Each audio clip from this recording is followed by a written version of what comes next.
Salut tout le monde, c'est Émilie, bienvenue sur ma chaîne. On se retrouve aujourd'hui pour la suite de la vidéo sur les bêta-lecteurs. Pour rappel, la semaine passée, on a vu ce qu'est un bêta-lecteur, à quoi ils servent, combien est-ce qu'il faut en avoir, qu'est-ce qui fait un bon bêta-lecteur. Enfin voilà, on a déjà vu pas mal de choses la semaine dernière. Aujourd'hui, on va voir où trouver vos bêta-lecteurs, à quel moment faire appel à eux et comment travailler avec vos bêta-lecteurs. On y va. Alors, où trouver vos bêta-lecteurs? Le plus simple et la première chose qui vient à l'esprit généralement, c'est de faire appel à des gens que vous connaissez. La semaine passée, on a discuté de cette question, est-ce qu'on fait appel à des proches ou pas? Ça, voilà, c'est encore autre chose. Sinon, vous pouvez bien entendu utiliser les réseaux sociaux. Sur des réseaux comme Instagram, comme Twitter, il y a une communauté d'auteurs et de lecteurs qui est quand même assez active et assez importante. Donc là, vous pouvez déjà en trouver pas mal. Mais il y a aussi des groupes Facebook qui sont dédiés vraiment à la bêta lecture. Ce sont des groupes qui sont faits pour mettre en contact des auteurs et des lecteurs potentiels, enfin bêta-lecteurs potentiels. Je vous mettrai évidemment les liens ici en barre d'infos. Vous pouvez également aller voir sur des sites comme Babelio et Livre Addict, puisque là, ce sont vraiment des sites qui regroupent une importante communauté de lecteurs qui aiment bien partager leur avis sur leur lecture. Donc vous pourriez très bien trouver vos bêta-lecteurs sur ces sites-là. Vous pouvez très bien aller sur Babelio ou sur Livre Addict, voir un peu les commentaires qui sont laissés, s'il y a des commentaires qui vous paraissent extrêmement bien construits, des gens qui mettent toujours des commentaires bien construits, bien argumentés, qui font vraiment un bon feedback qui est intéressant. Vous pouvez essayer de voir avec ces personnes si elles seraient d'accord de bêta-lire votre roman et de vous faire un retour sur votre manuscrit. Mais n'oubliez pas, malgré tout, encore une fois, comme je l'ai dit la semaine passée, d'avoir quelques échanges au minimum avec ces personnes. Et enfin, vous avez également le site Coxyclick, en particulier si vous écrivez de la SFFF. Je vous laisserai là aussi le lien ici dans la barre d'infos. C'est pareil, c'est un site où vous pourrez vraiment trouver des personnes qui seront prêtes à vous faire un retour sur votre texte. Encore une fois, si c'est en particulier dans ces différents genres-là, je vous mettrai ça ici en barre d'infos avec les liens Facebook. Alors, à quel moment est-ce qu'il faut faire appel à vos bêta-lecteurs? Là aussi, encore une fois, c'est vraiment en fonction de ce que vous préférez. Chaque auteur a sa manière de fonctionner. Certains vont envoyer les chapitres au fur et à mesure de leur écriture. D'autres vont préférer avoir d'abord un premier jet qui est fini, voire même le deuxième jet qui est terminé. C'est vraiment en fonction de ce dans quoi vous vous sentez le mieux. Si vous avez besoin d'être rassuré très tôt dans votre écriture, rien ne vous empêche d'avoir un ou deux bêta-lecteurs à qui vous envoyez les chapitres au fur et à mesure et de faire appel à d'autres bêta-lecteurs supplémentaires une fois que le manuscrit est terminé pour avoir leur avis à eux, c'est-à-dire leur avis de bêta-lecteurs qui n'ont pas participé au processus d'écriture comme les deux autres qui étaient là dès les premiers chapitres. C'est vraiment en fonction de ce que vous préférez, de ce qui vous met le plus à l'aise. On passe ensuite au point, en tout cas à l'un des points les plus importants, c'est comment procéder, comment travailler avec vos bêta-lecteurs. En tant qu'auteur, vous êtes évidemment le chef d'orchestre, même si il ne faut rien imposer à vos bêta-lecteurs, hein, qu'on soit bien d'accord, n'imposez rien que vos bêta-lecteurs n'ont pas envie de faire, mais voilà, c'est quand même vous qui allez devoir prendre en compte leur retour et décider de les intégrer ou pas dans votre manuscrit, donc autant avoir un processus ou une méthode en tout cas qui peut vous aider et dans laquelle vous vous sentez à l'aise. Je vais peut-être commencer par répondre à une question avant de plonger plus loin, à savoir, dois-je donner des indications précises à mes bêta-lecteurs? Je dirais oui, mais... Une réponse simple de ma part, vous trouverez jamais, ça n'existe pas. Oui, dans un sens, il faut effectivement des indications précises de ce que vous attendez de leur part, du type de retour que vous aimeriez avoir. Maintenant, si vous avez un point qui vous chiffonne, par exemple, quelque chose qui vous dérange dans un chapitre, Moi, j'éviterais de le pointer du doigt directement. Alors, je sais que plein d'auteurs vont dire: «Mais non, au contraire, il faut, poser la question». Moi, je le ferais, mais pas tout de suite. C'est-à-dire envoyer le chapitre, enfin, si vous fonctionnez par envoi de chapitre, envoyez le chapitre à votre, bêta lecteur ou à vos bêta lecteurs et demandez-lui son avis sur tout ce que vous voulez, à savoir le rythme, l'évolution des personnages, les descriptions, peu importe, sur tout ce que vous voulez, mais ne parlez pas de ce point-là qui vous chiffonne en particulier dans ce chapitre, parce que si ça se trouve, en fait, c'est absolument pas dérangeant pour le lecteur et c'est juste vous qui êtes trop perfectionniste ou qui, je sais pas, n'avez peut-être pas assez confiance en vous et en votre écriture et donc vous chipotez sur un truc qui en fait n'a pas lieu d'être parce que le chapitre est très bien comme ça. Donc voilà, donnez des indications sur ce que vous attendez d'eux, mais les points qui vous dérangent, ne les pointez pas justement directement. Attendez d'avoir le premier retour de vos bêta lecteurs et si eux-mêmes n'ont pas relevé le point en question qui vous dérange, là vous pouvez peut-être effectivement revenir vers eux en disant: tiens, mais voilà, ce truc-là, moi ça me dérangeait, qu'est-ce que t'en as pensé, est-ce que t'as ressenti la même chose? A priori, il y a des chances que votre bêta lecteur vous dise non, franchement, pour moi, ça m'a absolument pas dérangé. C'est bien d'avoir une méthode ou en tout cas d'avoir des points précis sur lesquels vous interrogez vos bêta lecteurs, mais ne pointez pas forcément directement ce qui vous pose un problème. Voilà, ça c'est pour cette question-là.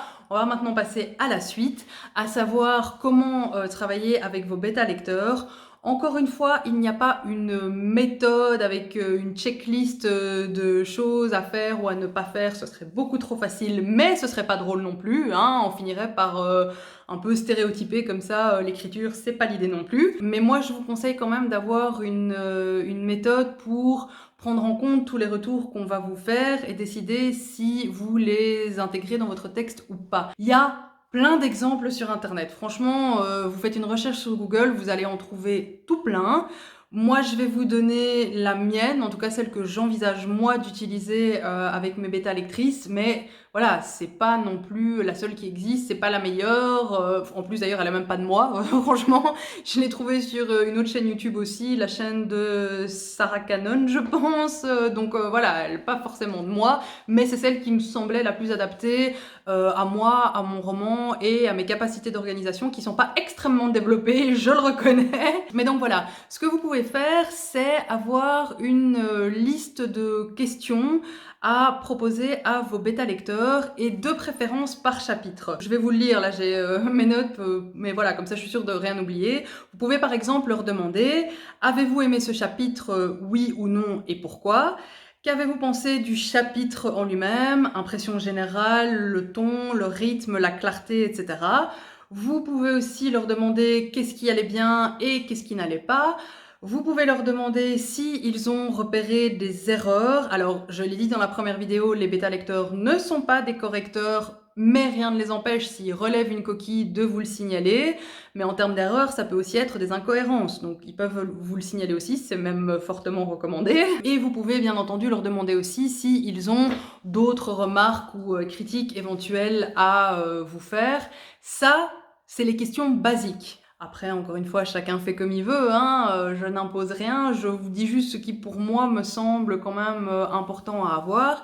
Pour le reste, vous allez aussi loin que vous voulez. Si vous voulez un retour extrêmement précis sur l'évolution du personnage, sur l'attachement au personnage, c'est vrai que ce serait sympa d'avoir dans les éléments basiques aussi. Est-ce qu'on s'attache à vos personnages ou pas et pourquoi? Mais pour le reste, voilà, vous allez aussi loin que vous voulez sur tous les points que vous voulez, sur le style, sur la qualité des descriptions, sur la qualité des dialogues. Vraiment, vous allez aussi loin que vous voulez. Là, moi, ce que je vous ai donné, c'est vraiment juste les questions de base qui, à mon sens, devraient se retrouver au minimum dans le retour que vous demandez à vos bêta lecteurs. Mais n'oubliez pas non plus de leur préciser tout ça quand vous commencez à échanger avec eux. C'est-à-dire que quand vous proposez à quelqu'un d'être votre bêta lecteur ou votre bêta lectrice, dites-lui directement, voilà, j'aurai des questions auxquelles je voudrais que tu répondes, que ce soit par chapitre ou pas. N'attendez pas qu'ils aient lu tout votre roman avant de leur dire qu'ils auront des questions auxquelles répondre, parce qu'ils n'auront peut-être pas le temps.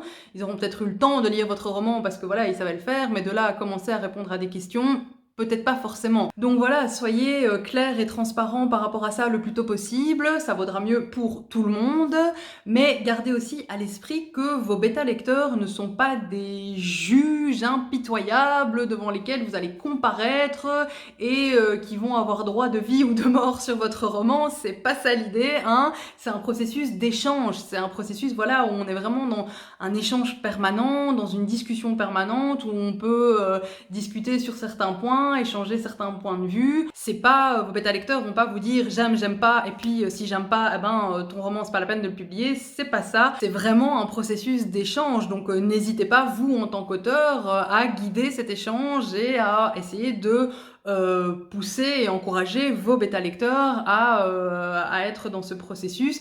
Ce sera beaucoup plus utile pour vous pour après décider de changer ou pas, hein, on y reviendra aussi, votre texte. Et pourquoi je dis ou pas? Tout simplement parce que vous n'êtes pas obligé d'inclure dans votre manuscrit final ou dans votre roman les remarques que les bêta-lecteurs vous font.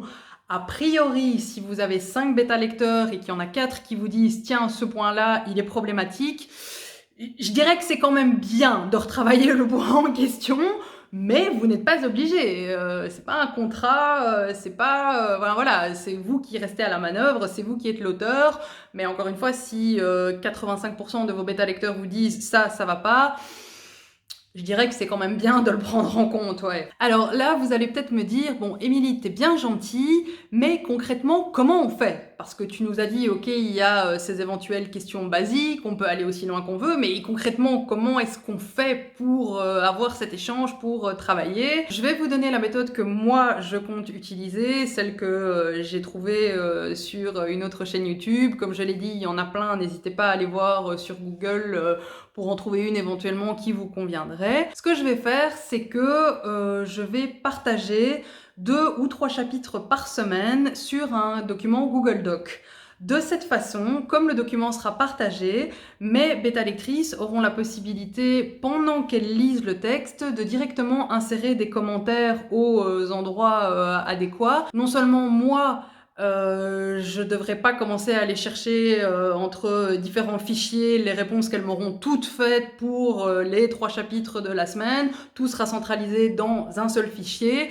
Et en plus de ça, ça permettra de favoriser cet échange dont je parlais, parce que la première va peut-être dire « Tiens, ce point-là, moi je trouve qu'il est pas hyper clair, j'ai pas très bien compris ceci. » Et la deuxième va peut-être dire « Ah ben non, pour moi il est extrêmement clair. » Donc ça permettra voilà, d'avoir cet échange. Il y en aura peut-être une qui va dire moi franchement ce personnage là je trouve que il est détestable parce que ceci, parce que cela, et puis la deuxième va peut-être dire, ou la troisième va peut-être dire ah mais non, moi je suis pas d'accord, ce personnage là il est génial, je trouve qu'il est super parce que ceci, parce que cela. Voilà, le fait d'avoir tout centralisé comme ça sur Google Doc et de partager le document va non seulement favoriser ce dialogue, cet échange, y compris entre mes bêta-lectrices, et va me permettre à moi de me faciliter la tâche tout simplement lorsque je lirai leur retour, puisque tout sera sur un seul document, avec les commentaires déjà insérés dans le texte en lui-même. Donc je pourrais voir à ce moment-là, est-ce que je change, est-ce que je change pas, et si je change, j'ai directement le texte sous les yeux,